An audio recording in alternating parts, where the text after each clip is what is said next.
It's movie night. You grab some snacks, choose a film, and start watching. But then this happens. I thought by eliminating half the world, the other half would thrive. You've shown me that is not true. As long as there was, there will never be those who can remember what will be. So in this video, we're going to see why this happens, and more importantly, how to fix it. Why you can't understand movies. There are 5 reasons why this happens. One of the most important reasons why you can't understand English movies is because of connected speech. Native speakers never pronounce words separately. Instead, they connect everything together. For example, instead of "did you eat," you may hear "did you eat?" Did you eat? Or "I'm going to" becomes "I'm gonna." But I'm gonna. What are you doing becomes "what are you doing?" What are you doing with all this stuff? I don't know becomes "I don't know." Now that's where you get confused. Everything is linked together and they speak fast. That's the real challenge. The second reason is usually idioms. Movies and TV series are packed with expressions that mean something literally, but in reality have another meaning. These are usually idioms. For example, instead of hearing "I can't decide," a character might say, "I'm on the fence." I'm on the fence. Instead of saying "he is very angry," the character may say, "he blew a fuse." He blew a fuse. Instead of saying "this is very complicated," someone might say, "it's a can of worms." Look, man, it's a can of worms. So idioms are very confusing. Reason number 3 is obsessing over every single word. This one is huge. You hear a word and you don't know the meaning. So you start thinking about, this is familiar, this sounds familiar, but what does it mean? And as you are thinking, the movie is going on. So you lose track of the film as you are thinking about a word that you may not remember. And then you start focusing again on the movie, but you don't know what happened, so you have to rewind and you get all confused. Reason 4 is usually speed and rhythm. Native speakers speak fast. You know, movies and TV series are not specifically made for language learning. So the pace is fast, the rhythm is natural. People talk over each other, they mumble, they whisper, they say something very fast, they use informal language or contractions. Your ear hasn't been trained for this as a language learner. And reason number 5 is subtitles in your mother tongue.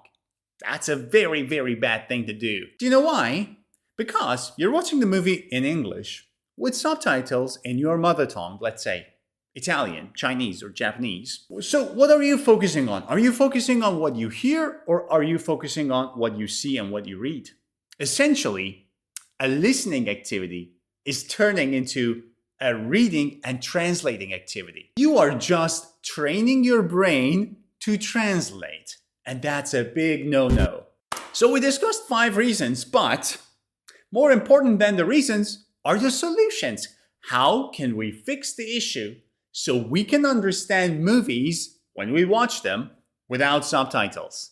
Part 2, the solutions. Solution number 1 that I have for you is start with TV series, not movies. Why? Here's the thing about movies. Every time you play a new movie, you're starting from zero. New characters, new story and new plot, new setting, new environment, new cast. Your brain is focusing a lot to understand what the story is, who the people are, what is happening in the movie. And then part of your brain is trying to focus on the language. So you're basically dividing your brain into 2 parts. One part trying to understand the characters, the story, the plot, the setting. The other part trying to understand the language. So what happens is, after 2 or 3 minutes of struggling, you decide to turn on subtitles and enjoy the film. But it's totally different with TV series. Why? Because after a few episodes, you get to know the plot, the storyline, the cast, the characters, and what's going on and what's happening and the setting and the environment. You will become familiar with the context. So that part of your brain that was obsessed with trying to understand what's going on becomes smaller, so there is more capacity available to focus on the language. In other words, instead of trying to understand who this person is, your brain will now focus on what this person is saying, because you already know who the person is. More importantly, your ears will get used to the accents and pronunciations of the characters. So it will sound familiar. Therefore, step 1, choose a TV series to watch, not a movie. But even with the TV series, it may be very hard to understand 100% of what's going on. So a very important technique is to be able to understand only 60% of what's going on and then guess the rest of it. But how can you guess? Based on the context. Because you know the characters, because you know what's going on, because you know the plot of the show, it's easier for you to guess what might be going on. So stop focusing on understanding 100% of what they are saying. Every single word. Stop focusing on that and focus on understanding 50 to 60% of what they're saying, and then try to guess the rest of it. A 50 to 60% understanding is a big win. Now, another problem is that they usually speak very fast, right? So my recommendation is to put the playback speed on 0.8x. That is 80% of the original speed. And I think every media player devices can now offer you the adjustment settings for the playback speed. And by putting it from 100% to 80% of the original speed, you are giving your brain enough time, more than enough time, to analyze and to keep up. And you're making those connected speech sentences and the fast rhythm and the fast pace of the native speakers much simpler for your brain to digest. So start with 80%, and once you feel comfortable and confident, go back to 100%. And solution number 4. Should we turn on subtitles or not? And if we turn on subtitles, should they be in my mother tongue or in English? Before I answer this, I want to tell you that if you want to have the summary of this lesson and all other lessons of mine on YouTube in a single PDF file for free, you can download my Ultimate English book with more than 500 pages of lesson summaries. Go ahead, download it now for free. Also, don't forget to give this video a thumbs up. And if you're new to my channel and don't want to miss the other videos of mine, click subscribe. Let's talk about subtitles now. So the common suggestion is to have a ladder approach. That is, first you start with subtitles in your mother tongue. Then you go to subtitles in English, and then you go to watching it without subtitles. But I think this is absolutely wrong. I disagree. Why? Because if your first step is watching a movie with subtitles in your mother tongue, you are telling your brain to shut down the ears and only turn on the eyes and the translation machine. Essentially, you are turning a listening activity to a translation activity. And translation is the worst thing you can do. I have a full video about why you shouldn't translate and how to think directly in English. Go ahead and watch it after this one. So forget about subtitles in your mother tongue. Even if you are a beginner learner, you do not need subtitles in your mother tongue. So what should I do? Watch with English subtitles even if I don't understand? Here's my suggestion to make it easy. Start by watching a show you have watched in the past. So you've watched something in the past with subtitles in your mother tongue or with dubbing in your language. Go ahead and give it another chance. Watch it again. This time in English. But why does this work? Think about it. You already know what is going to happen.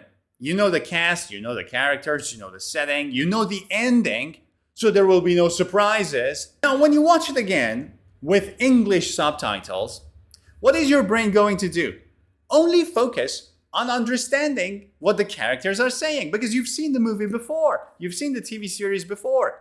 It's all simple. Your entire brain's capacity is being used to understand the language. So watch the same movies or series that you watched in the past in your mother tongue, this time with English audio and English subtitles.